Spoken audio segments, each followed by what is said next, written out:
So yan o, siya yung nagka-carbon dito sa Plaridel, Santo Niño. Yan, ito ang kanyang motor.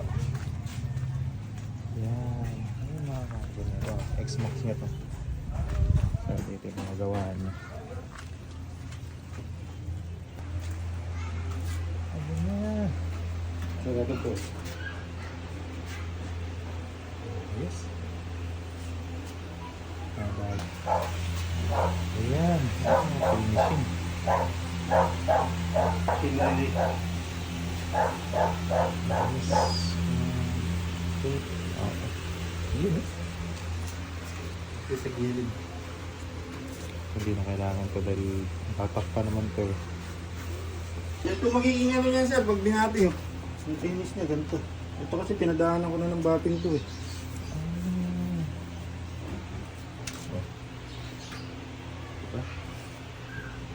Ito, carbon din tong blue. Ibang kulay, may Yung silver. ano, isang metro eh, 2.5 eh. Mahal pala yan. 2.5 isang metro. Mahal pala talaga na mag-carbon. Ano? Kaya Sa pala inyo, yan. pag sa iba tayo, pag sisimilin ko, abutin niya 15. Ilang taon ka naman nagka-carbon ito? 7 years na ata mo. Tagal mo na rin pala. Ayun o, nakuha ko ng murang-mura. Alright. Pero hindi ko na sasabihin kung magkano. Basta mura sa kanya mag-carbon. Boss, ito na. Shoutout sa'yo. Nice one, nice one ha. Dito lang yan sa Santo Niño, Plaridel. Alright. Dito na talaga sa ganito. Ayun. Meron 1 year warranty. Kala ko lifetime warranty eh. Lifetime warranty rin sir. Oh, ginagawa ng lifetime warranty to. Garantisadong matibay. Ganito. Pwede ka na magsalamin, no? Kitang-kita yung mga bako-bako ko sa mukha dito. Sa iba sir, makikita mo yung mga gilid na yan, may mga angat-angat. Oo nga, ang galing. Paglalapat. Mga ito may mga buwan. Ayos. Kasi ginagamit ako po ng vacuum yan. Binabacuum ko pa ng isang gabi. Nagdamag sir, umaanda rin vacuum. Oo nga, ito lang yung ano yun. Ayan, nakakalagpak. Kakabit na lang nila yung carbon. Ayan, mga naka-carbon na pinakarbon natin. Dito. Ating munting Z1. Ayan, fender. Muna yung ginakabit. Ah bro, yung kami S1. So yan, pinititing niya. Kasi pag nag-carbon pala, kumakapal.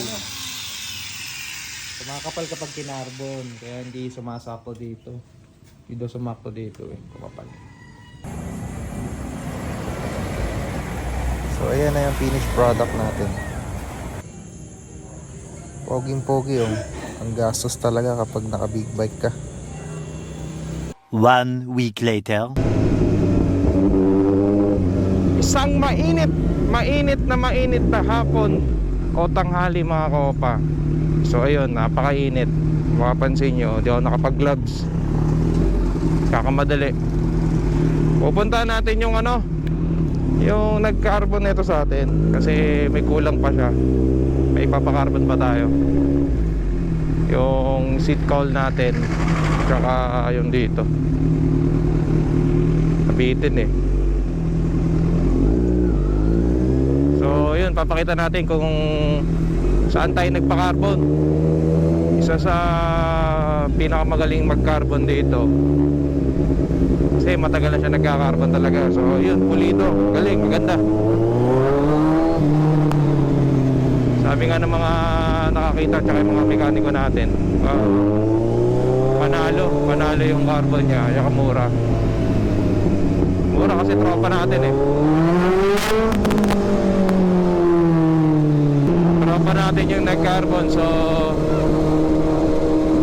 napamura tayo. Although mura talaga siya mag-carbon. Halos presyong pamigay na eh.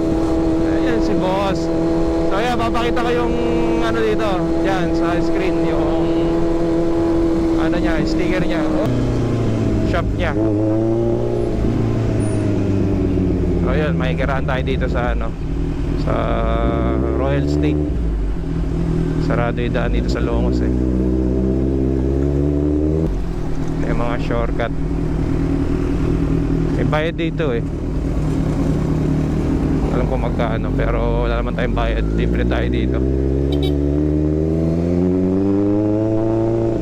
So yun, grabe yung init ngayon. Whoop! Hindi natin nakita. So yun, pasensya na po sa mga tutulog ngayong tanghali. Medyo maingay ang aking motor.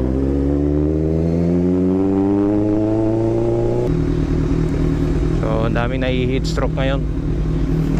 Oo. Damihan nyo yung inom nyo ng tubig. So tayo, hindi pa tayo pwede makainom dahil nagpa-fasting tayo ngayong Ramadan. So sa mga di nakakaalam, ako po ay isang Muslim. At yun, mahal na mahal ko ang pagiging Muslim ko. Sa mga nagsasabi, ba't ka nag-Muslim? Para marami asawa mo. Eh hindi po yung sa ganun. Aralin nyo po talaga yung relihiyon. Sa akin dito ko po kasi nakita yung peace, yung pagiging, yung isang relihiyon po talaga. So aralin nyo po lahat.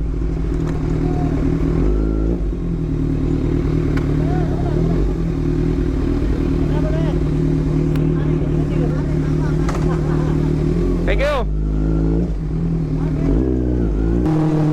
So yan, isa sa mga privilege natin pag mga tropa, mga PNP, eh yung mga pasok sa ano,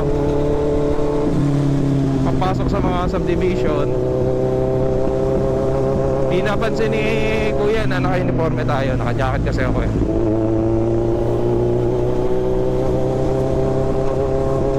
Pero naka-lower naman ako. May side arm dito sa kabila. Ito, maganda tong subdivision na to, itong pasukan natin. Marami siyang labasan eh. Meron pa sa kabila. Dito may pinagpakaan. Kaya kung magkakaloban tayo ng ano, ng bahay dito sa Malolos, ito isa sa mga magaganda. Mataas, hindi binabaha.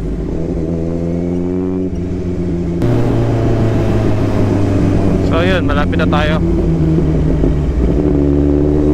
Lardel na tayo. Hindi natin alam. Hindi ako sure kung sakpo ba siya ng Santo Niño.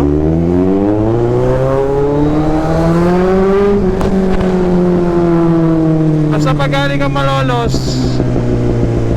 papapunta Lardel, left side, yung Mary Grace.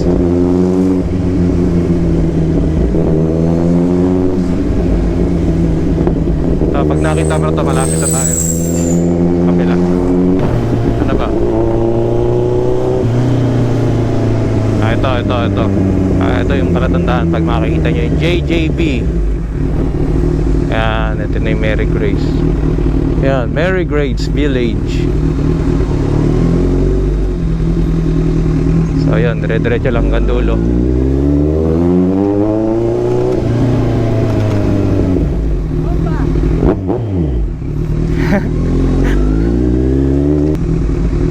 So yun, pakainit ang biyahe natin.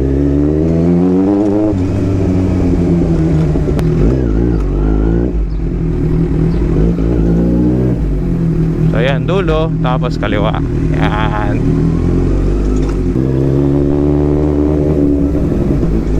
Yung malubak nga lang dito.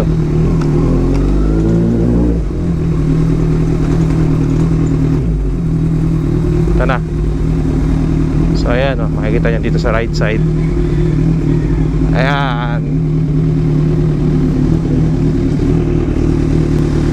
Ayan ang ano nya, shop nya. Ayan o, carbon paint ni Opot. Boss! Oh, busy ka.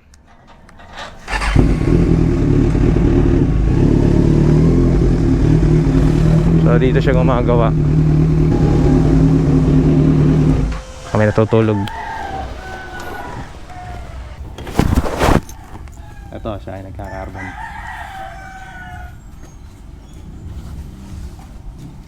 Ayos. So yun, ito yung papakarbon pa natin. Ihahabol natin. Tsaka ito. Yan. Mapansin nyo, wala na siyang foam. Ano tawag dito? Seat cold ba tawag dito? Ayan nga. Upuan ng mga mababait. Ayoko mag-angkas eh. Hindi na kasama. Oo. Yan. Susunod mo na yan, i-bapping. Pag kukunin ko diyan. Mamadali ako. Hindi mo ba Sige, boss, ibat na ako ha. Thank you ha.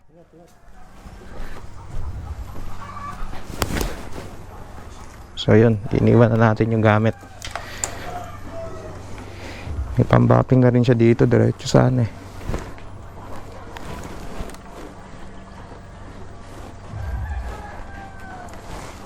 Maingay. Sorry po. Maingay. So yun. Boss, tara, thank you.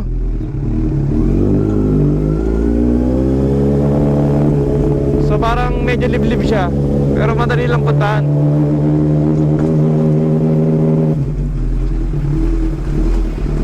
So pabalik, ganun din. Dinala ko yung parts na to, nakasasakyan ako eh. Medyo masikip ang daan. Pero kaya naman, kotse.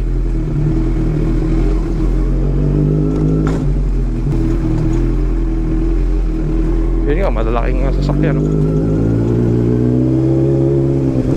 Basta wala nga lang kasalubong.